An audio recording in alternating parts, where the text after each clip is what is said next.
hear me and can you see my slide? Yes. Yes po. Okay, so I'll start. So this morning, I will be just continuing Dr. Kapulong's lecture on anterior thoracic wall. So I will be discussing to you the thoracic cavity, the lungs, and the pleura. So the thorax or the chest is the region of the body between the neck and the abdomen. So these are the boundaries of the thoracic wall, as was discussed to you by Dr. Kapulong, no? I will not go into details. You have your images naman to support you. And then the thoracic cage is the framework, okay, of the walls of the thorax. Main function is protection and attachment of the muscles. The thoracic cage or the rib cage, to simplify, it's the skeleton of the thoracic wall. Now, when we say thoracic cavity, so cavity is yung malaking canal, no? The big canal inside. It is bounded by the chest wall and below by the diaphragm. So the diaphragm separates the thoracic cavity from the abdomen. The thoracic cavity extends upward into the root of the neck, about 1 finger breadth above the clavicle on each side. So superiorly, it communicates with the neck. The diaphragm is a thin, muscular, and tendinous septum. It's the only structure apart from the pleura and the peritoneum that separates the chest from the abdominal viscera. So it's the most important muscle of respiration. It is dome-shaped and it consists of a peripheral muscular part. So on its periphery, muscular siya, and then the muscles arise from the margins of the thoracic opening. And then we have a centrally placed tendon. So ganyan ang diaphragm, no? Its nerve supply comes from the phrenic nerves and the lower 6 intercostal nerves. Its action, upon contraction, it pulls down its central tendon and it increases the vertical diameter of the thorax. This is a transverse section of the thoracic cavity. Okay, it is kidney shape as you notice, and it is deeply in, so this is the anterior, this is the posterior. Okay, it is deeply indented posteriorly by the thoracic vertebral column and the heads and necks of the ribs that articulate with it. The thorax can be divided into 3 compartments. So we have the mediastinum, it's the median partition. You have a separate picture on this. And then we have the laterally placed pleura and lungs. So here, as you can see, this is the central, okay? When you open it up, this is the mediastinum. So it houses the heart, the great vessels. And then laterally placed, we have the right and left lung, okay? And the pleura, the lining membrane. So again, we have 1, 2, 3 compartments of the thoracic cavity.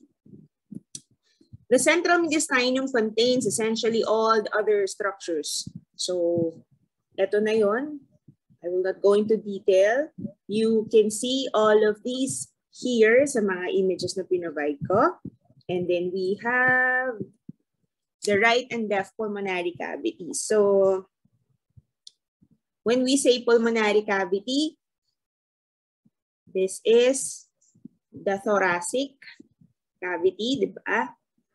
This is the central mediastinum, and these are the 2 pulmonary cavities. They contain the lungs and pleura, and they occupy majority of the thoracic cavity. So in this section again, this is the central mediastinum. These are the pulmonary cavities.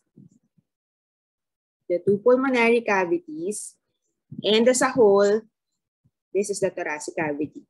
Section B, na-get yun? Gets ba yun? Yes po. Okay. Next, so each pulmonary cavity, it's lined by a pleural membrane. We call it pleura, and it also reflects onto and covers the external surface of the lungs, occupying the cavities. Okay, so each pleura has two parts. The pleura has two parts or two layers. We have the parietal layer. It lines the thoracic wall, covers the thoracic surface of the diaphragm and the lateral aspect of the mediastinum, and it extends into the root of the neck to line the undersurface of the suprapleural membrane at the thoracic outlet. This layer is thicker than the visceral pleura, and it may be separated from the surface that it covers. So yung puti, nakikita nyo itong yung white membrane. Yung area na to, nakat na kasi siya dito eh. Pero dapat meron yung covering na white din. So that's the parietal pleura. In the cadaver, ito siya. Again, this is cut edge, no? Dapat meron siya dito. Okay? So it's lined by, it's pointed by the three arrows. It's your parietal pleura. Again, it can be separated from the surface that it covers. Unlike with the visceral layer, another part of the layer of the pleura, which completely covers the outer surfaces of the lungs. So it's almost inseparable na siya from the lungs, no? So ito yung covering na nakikita mo, forming the shiny outer layer of the lung. So yun yung visceral pleura. And it extends into the depths of the interlobar fissures. Okay? Now to visualize the relationship of the pleura and the lungs, imagine pushing your fist into an underinflated balloon.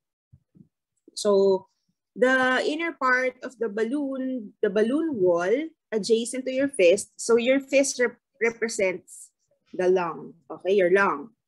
The inner part of the balloon wall is comparable to the visceral pleura. So this area is comparable to the visceral pleura.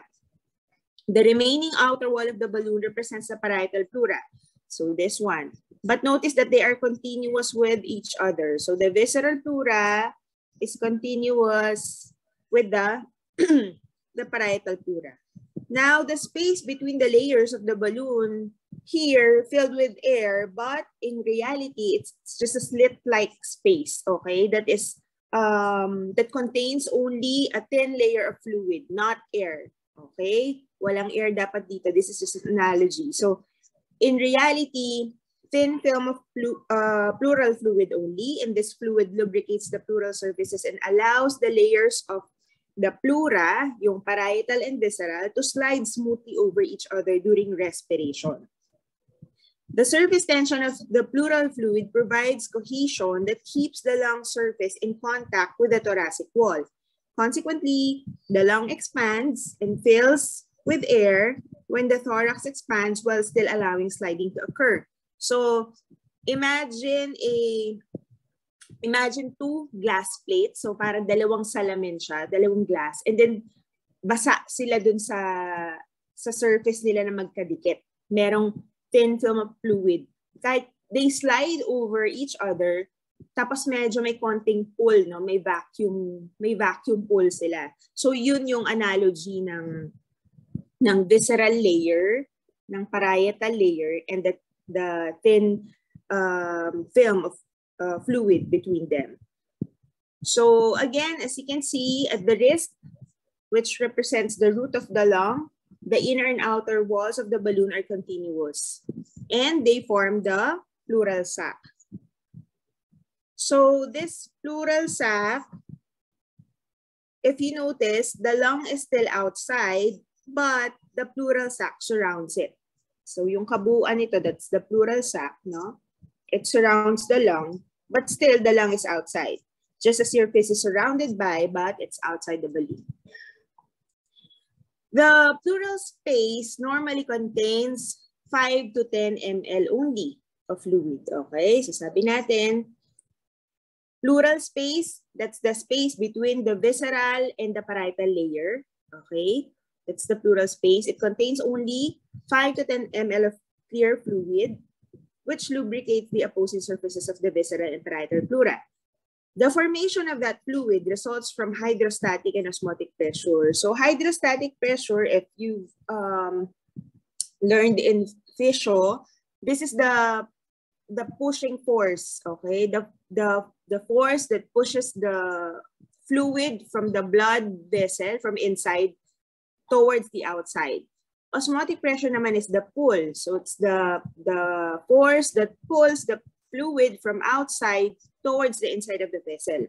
Now, the hydrostatic pressures are greater in the capillaries of the parietal pleura than in the capillaries of the visceral pleura. So the pleural fluid is normally absorbed into the capillaries of the visceral pleura. But any condition that increases production of the fluid, example, inflammation, merong may pamamaga, may malignancy, cancer, congestive heart disease. So yun, no? In those conditions, may increased production of fluid dito sa pleural space. Or impaired ang drainage ng fluid. For example, collapse yung lung, ganyan. So again, pag impaired, if the drainage of the fluid is also impaired, there is accumulation also of the fluid inside the pleural space. So the space between the visceral and the parietal. We call that pleural effusion, the accumulation of fluid. The presence of around 300 ml of fluid is in the costodiaphragmatic pieces. Ito yon, yung costodiaphragmatic pieces. It's enough to enable the clinical detection of the pleural effusion. So in the clinical signs include decreased lung expansion on the side of the effusion with decreased breath sounds and dullness on percussion over the effusion. Okay? So for purposes of description, we will divide the parietal pleura according to the region in which it lies or the surface that it covers. Yung mga ito, they are also parietal pleura. May specific lang na pangalan because nga of the surfaces that they cover. For example, the cervical pleura or the cupula, it's a cup-like dome that extends up into the neck and covers the apex of the lung. So ito yon, yung area na to. Okay. It is reinforced by the Simpson fascia. Makikita nyo dito, ito yung Simpson fascia, yung whitish lining. So this is the cervical pleura, tapos lined by the Simpson fascia siya, reinforced by the Simpson fascia. Again, this is still parietal pleura, kaya lang, nasa region siya ng cervical area, kaya cervical pleura siya. Another is the costal pleura, which lines the inner surfaces of the ribs, costal cartilages, intercostal spaces, and the sides of the vertebral bodies. So again, this is still parietal pleura. Okay, nag-iba lang ng pangalan, mas specific because of the region that it covers. Also, we have the diaphragmatic pleura, which covers the thoracic surface of the diaphragm. Now, in quiet respiration, the costal and the diaphragmatic pleura are in apposition to each other below the lower border of the lung. In deep inspiration, the margins of the base of the lung descend and the costal and diaphragmatic pleura separate. In this lower area of the pleural space into which the lung expands on inspiration is referred to as the costodiaphragmatic pieces. So yung area dito, no? Yung nandito. Okay? Yun yung costodiaphragmatic pieces. The mediastinal pleura is the one that covers and forms the lateral boundary of the mediastinum. Again, this is still parietal pleura. At the hilum of the lung, it is reflected as a cuff around the vessels and bronchi, and here becomes continuous with the visceral pleura. So if you can recall the balloon, okay, with the fist, the part of the balloon that is continuous with the yung inner wall ng balloon that is continuous with the outer wall of the balloon, that's the mediastinal pleura. Okay? So siya yung part ng parietal pleura na magiging continuous with the visceral pleura. Nagets yun? Section B? Okay. The costomediastinal recess is situated along the anterior margin. So ito siya.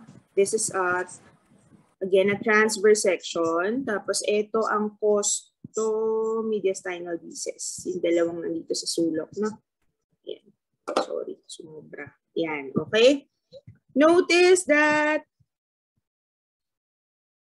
they are slit-like spaces between costal and mediastinal parietal pleura, and they are separated by a layer of pleural fluid. The left recess is larger. Okay, this is larger and it's less occupied because the cardiac notch in the left lung is more pronounced than the corresponding notch in the pleural sac. So remember that the left side is larger. During quiet inspiration, the lungs do not fully occupy the pleural cavities at 4 sites. So yung right and left costodiaphragmatic and right and left costomediastinal. The two layers become continuous with one another, as I've mentioned a while ago, by means of a cuff of pleura, which surrounds the structures entering and leaving the lung in the hilum. So ito yun yung cuff pleura, yung nakikita yung white, enclosing the vessels, the bronchi. And then, to allow for movement of the pulmonary vessels and large bronchi during respiration, the pleural cuff hangs down as a loose fold. We call that the pulmonary ligament. So ito yun. Para medyo maluwag yung hinga ng mga vessels and bronchi. Next, we have the lines of pleural reflection. So ito yung abrupt lines.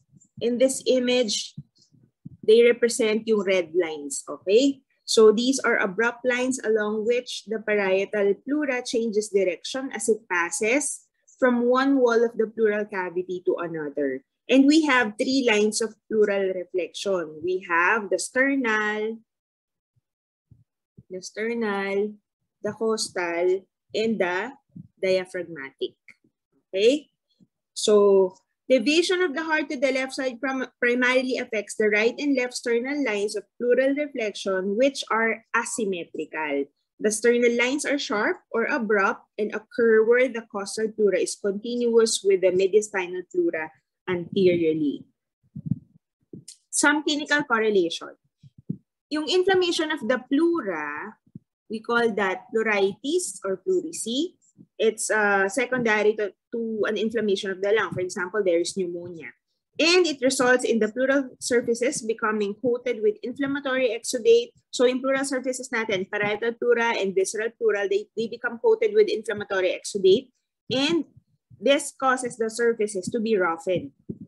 Now, yung roughening nun, pag naging magaspang na siya, it produces friction, and a pleural rub can be heard with a stethoscope on inspiration and expiration. Often, the exudate becomes invaded by fibroblasts, which lay down collagen and bind the visceral pleura to the parietal pleura, forming pleural adhesions. So, kapag nagkaroon ng pleural adhesions, hindi na maganda yung galaw ng lungs, hindi na flexible, hindi makaka-recoil agad. Kasi sabi natin, the 2 layers, diba, should be sliding over one another because of the thin film. Pero dahil may adhesion, nagsistick sila together. So, mahihirapan yung lungs maging elastic and mag-recoil. Next, we have the pneumothorax. So, pag pneumothorax, ang tatandaan nyo lang dito, pleural space, may air. Okay? The pleural space, nagkaroon ng air, which is not normal because, sabi nga natin, thin fluid lang dapat ang laman ng pleural space natin.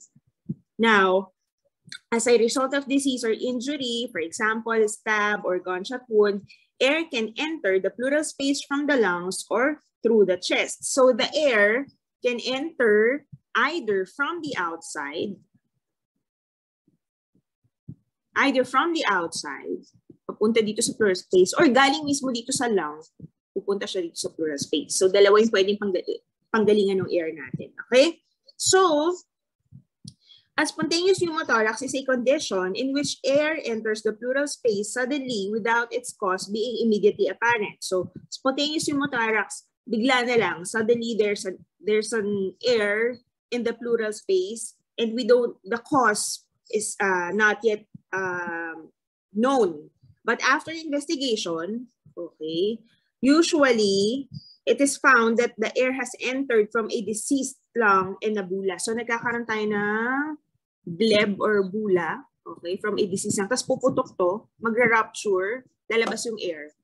Yung air pupunta sa pleural space. Remember that this is your parietal and this is your visceral. So, from the bleb, rupture, merong air. So, that's usually the cause of the spontaneous pneumothorax. Okay? Now, we have what we call the open pneumothorax. Open pneumothorax, para siyang open relationship. Labas-masok lang yung air, no? Ito siya. Pasok yung air, labas. Pasok, labas, pasok, labas. Open. So, stub wounds of the thoracic wall may pierce the parietal pleura so that the pleural space is open to the outside air. And we call that open pneumothorax. Again, the air is free to move inside and outside. Merong mas dangerous. Okay? Tension pneumothorax. Just like in a relationship, if you enter a relationship na mas may tension, no? Nakakapasok ka doon sa relasyon tapos di ka na makalabas. Parang gano'n. Okay? So, in tension pneumothorax, sometimes the clothing and the layers of the thoracic wall, they combine to form a one-way valve. So, what happens is that the air enters to the pleural space, but it cannot exit.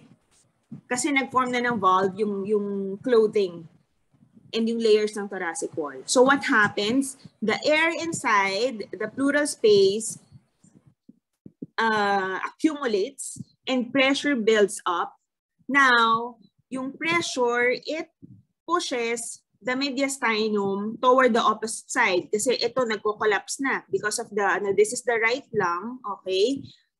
Pressure build up, push, push, push, until the mediastinum is pushed towards the left side. So there's deviation of the trachea, okay? Tapos yung heart mo hindi na masyado makapag-pump ng blood. So this is a dangerous condition, okay?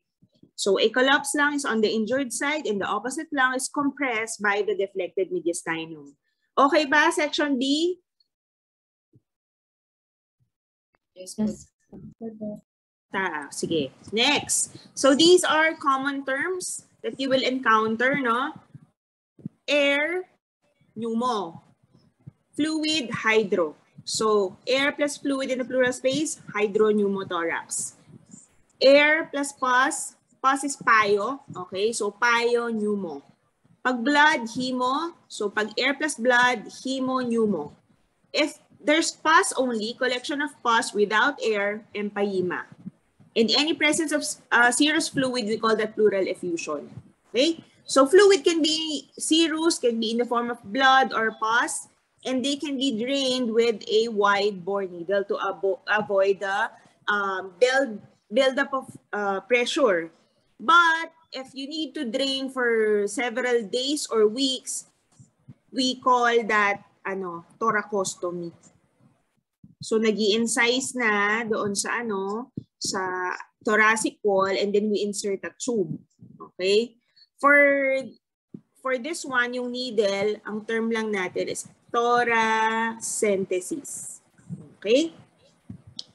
In hemopneumothorax, so again, blood, no, and air. Blood enters the pleural cavity. It can be caused by a stab or bullet wounds to the chest wall, resulting in bleeding from blood vessels in the chest wall or from vessels in the chest cavity or from a lacerated lung. So maraming pwedeng panggalingan yung bleeding.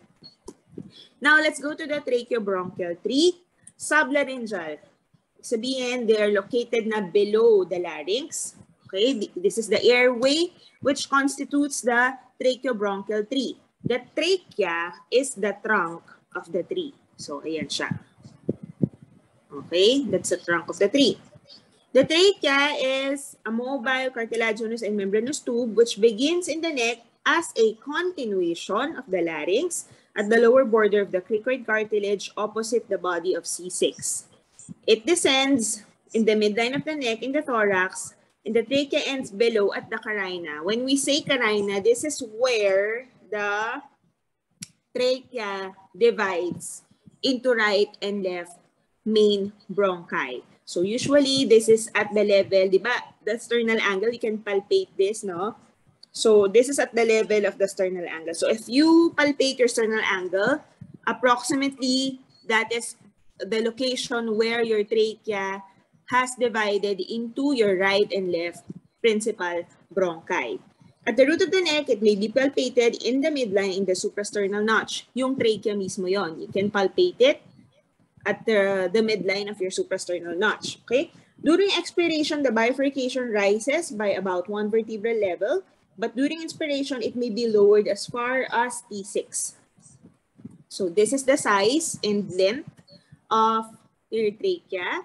It is a fibroelastic tube that is kept patent by the presence of C-shaped rings of hyaline cartilage embedded in its wall. The posterior free ends of the cartilage are connected by your trachealis muscle. So ito yun. Okay? Next, because of the location of the trachea in relation to its surrounding structures, in the neck, a unilateral or bilateral enlargement of the thyroid gland, so this is the thyroid gland, can compress the trachea, can cause gross displacement or compression. Also, a dilatation of the aortic arch, we call that aneurysm, can also compress it. So pagka nagkaroon ng dilatation itong somewhere dito sa aortic arch nyo, no, pwede siyang makompress. So these slides will just show you yung relations of the trachea with other structures. I provided naman you with the images na, or from the atlas. So anteriorly, posteriorly, right side and left side. Okay. Blood supply of the trachea, inferior thyroid arteries and bronchial arteries, lymph drainage, pretracheal, paratracheal, and deep. Again, you are very much guided by the images from the atlas. Nerve supply, vagus nerves, and recurrent laryngeal nerves.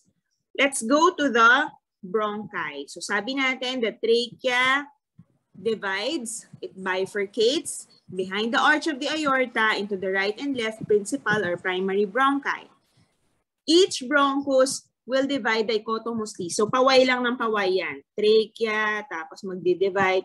Letter Y ulit, Y dichotomously. Ganun lang siya, no? And until it branches into terminal bronchioles and then magiging respiratory bronchioles and then alveolar duct. So, ito lang yung sinasabi ng slide na yun.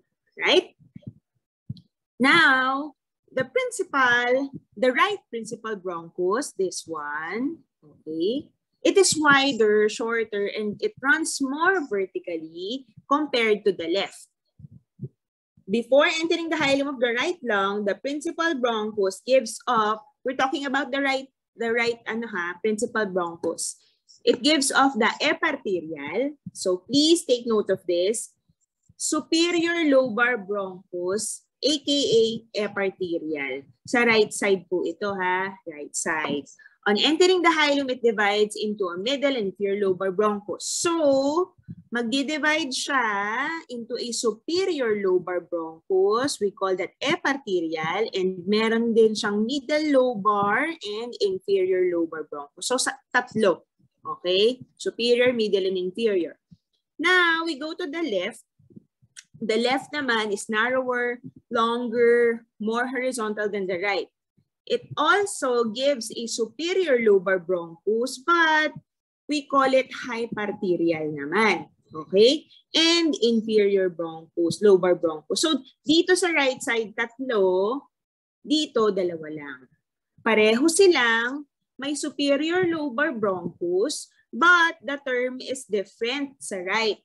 Eparterial lang tawag kay superior lobar ni right, kay left, hyparterial. Bakit? Because of their relation to the pulmonary artery.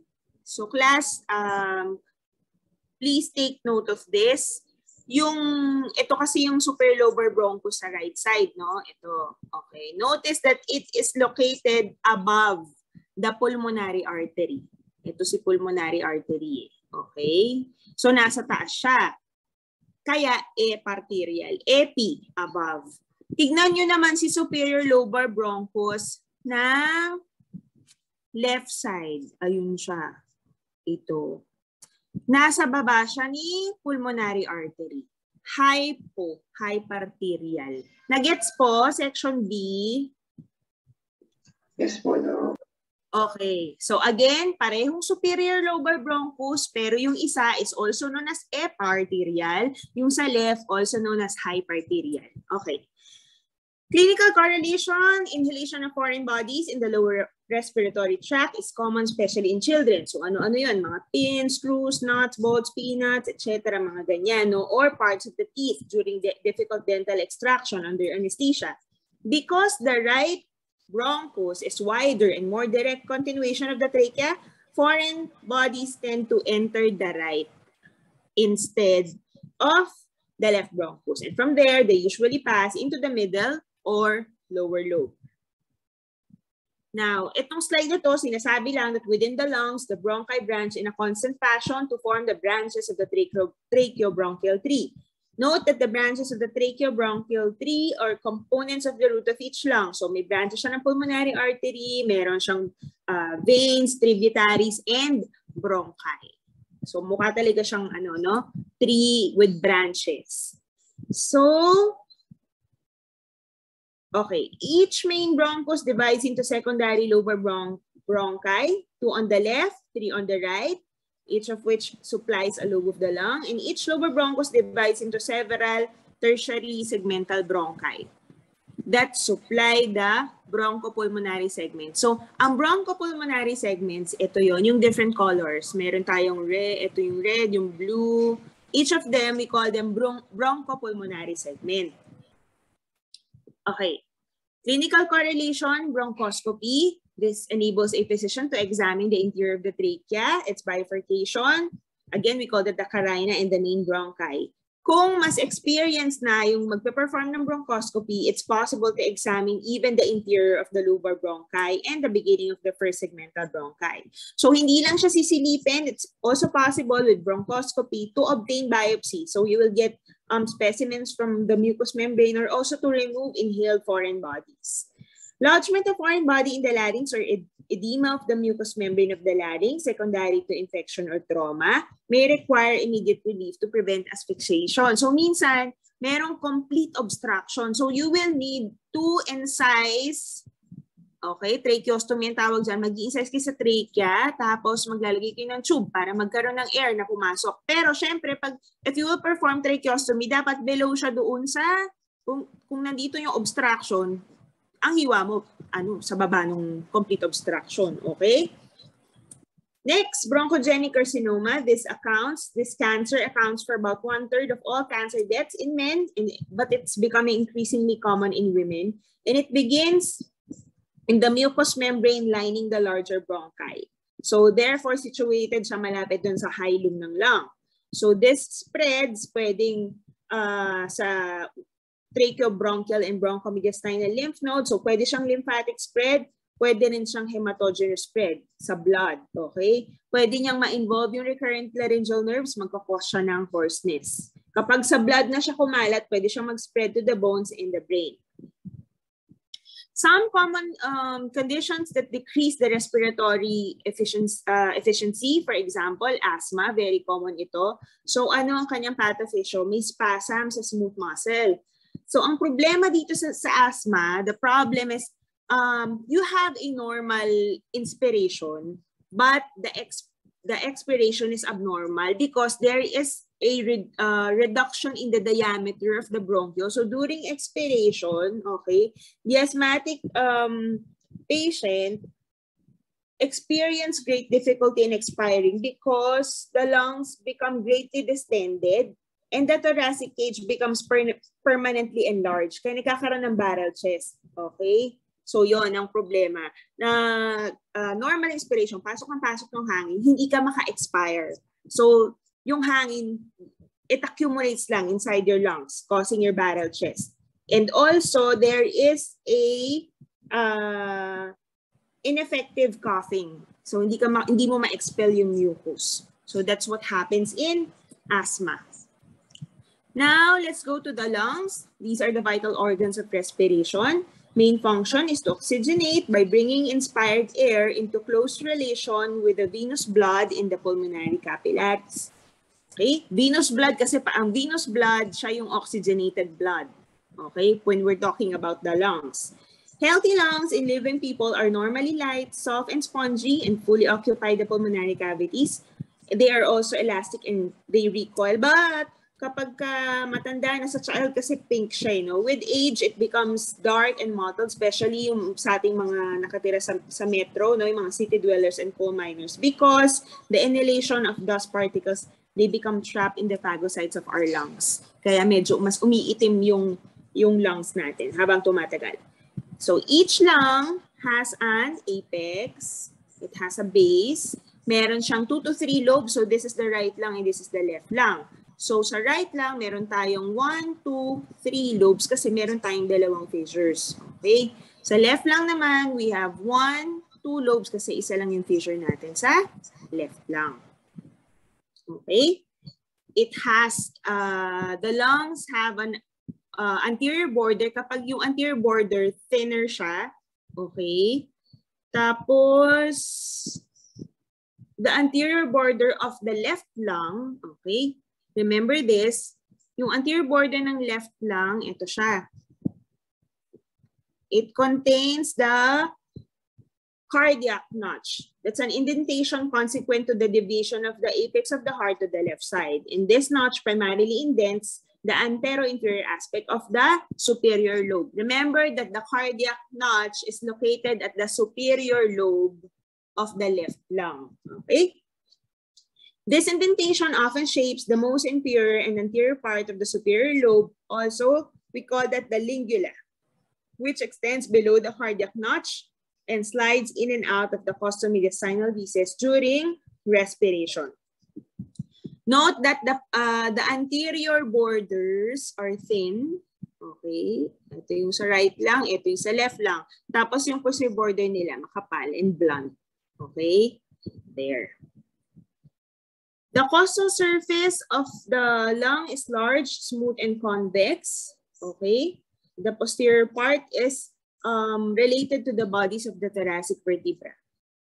So may mga surfaces lang tayo. Tandaan nyo lang na pag nasa mediastinal surface kayo, dyan nyo na makikita yung bronchi, yung veins, and yung artery. That's the mediastinal surface. Okay? So it includes the hilum, which receives the root of the lung. So dito mo rin makikita sa mediastinal surface yung cardiac impression, groove for the arch of the aorta. Ayan, kita na, and ito na yun, yung image makikita nyo dyan. Descending aorta and groove for the esophagus. Diaphragmatic surface, again, this is the concave part, which it rests on the dome of the diaphragm. And remember that the concavity is deeper in the right lung because of the higher position of the right dome, which overlies the liver. Okay? So mas deeper yung concavity ng diaphragmatic surface sa right lung. Okay? Each lung is conical, covered with visceral pleura. Alam nyo na yan. Suspended free in its own pleural space cavity, being attached to the mediastinum only by its root. Ano ba yung pinagkaiba ng root at saka hilum? Okay. The hilum is the wedge-shaped area on the mediastinal surface through which the structures forming the root of the lung pass to enter or exit the lung. So itong mga ito, the root of the lung refers to these structures. So sila yung pinakaugat, okay? Pumapasok sila, yung root of the lung, sa hilum. Okay, so the hilum is like a doorway that can be likened to the area of the earth where a plant's roots enter the ground. So again, these are the roots. I mean, these are the structures that compose the root and they enter the hilum. So if we try to section the lung root, ito yung magiging arrangement usually ng structures. Pulmonary artery, superior most, superior and inferior pulmonary veins, anterior and inferior sila respectively. Main bronchus usually posterior. Okay? Meron lang tayong mnemonics. Okay? Ito yung RALS. Ito yung location usually ng pulmonary artery in relation to the bronchus. So, R means right lung. Kapag right lung, ito yun, the right lung, usually, si pulmonary artery ay anterior to the bronchus. So this is the right lung, this is the anterior, kasi anterior border yan. Ito blunt, so posterior border to. Okay? Ito si bronchus, makikita niyo yan sa cadaver, ano siya? Siya yung matigas na puti. Maputi na matigas talaga yung kanyang walls niya, no? So si bronchus yan. Ito si pulmonary artery. Remember, kapag right lang, minsan, depende sa section, ano, pero ito nahagip si eparterial. Okay? Si eparterial.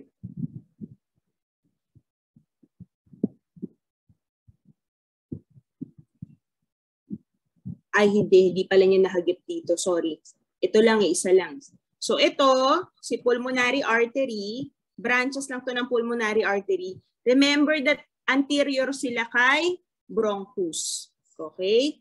Sa right lung. Okay? This is the pulmonary artery and this is the bronchus. Si pulmonary artery, anterior siya kay bronchus sa right lung. So, right anterior. Nakuha yon o magulo?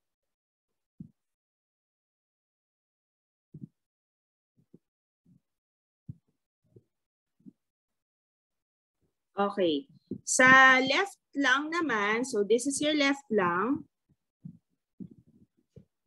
Superior. Left, superior. So left lung, ito yung anterior niya, ito yung posterior niya. So this is your bronchus. Si pulmonary artery, superiorly located. So left lung, superior. Okay? Hindi ko na kailangan ulitin yon, class.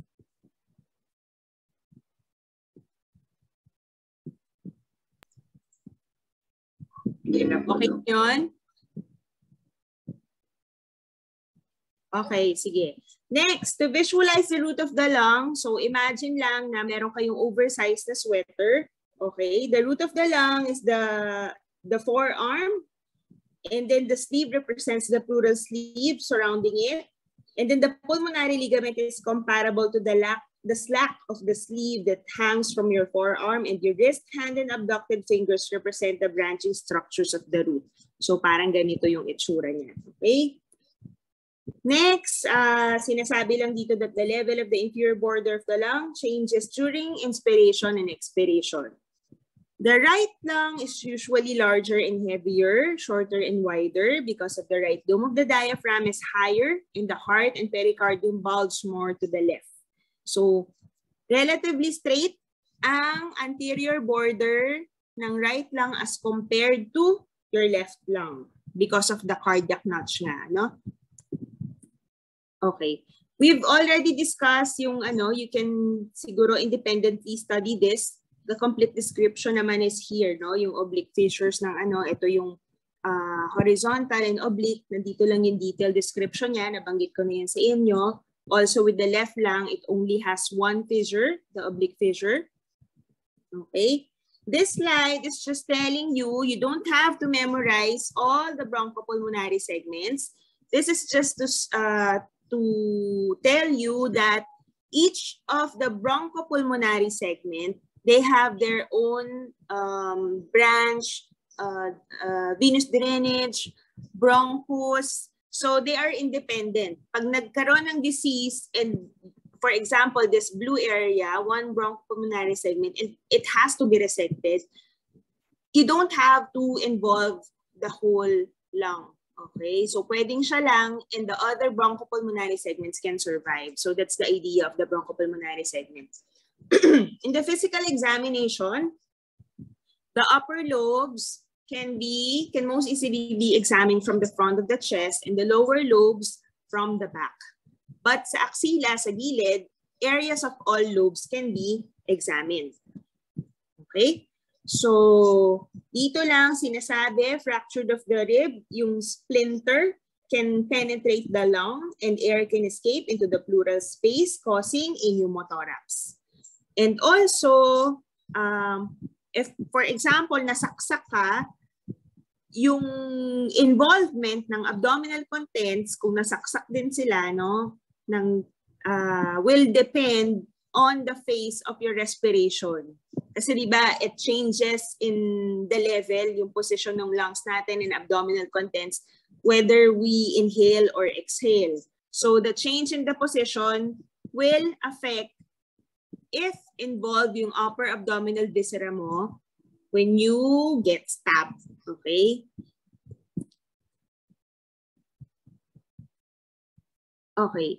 Pain and lung disease. So lung tissue and visceral pleura, they are devoid of pain-sensitive nerve endings. Ibig sabihin, they cannot sense pain. But the parietal pleura can. So for example, you have pneumonia, even if these two are involved, wala kang mararamdaman pain. But if involved na yung parietal pleura, there will be prominent feature of pain. Ako, makakaramdam ka na ng pain. Because there is pleurisina. In referred pain, what is referred pain? There is disease in a region of the body, pero yung manifestation na ng pain nasa ibang location. So that's referred pain.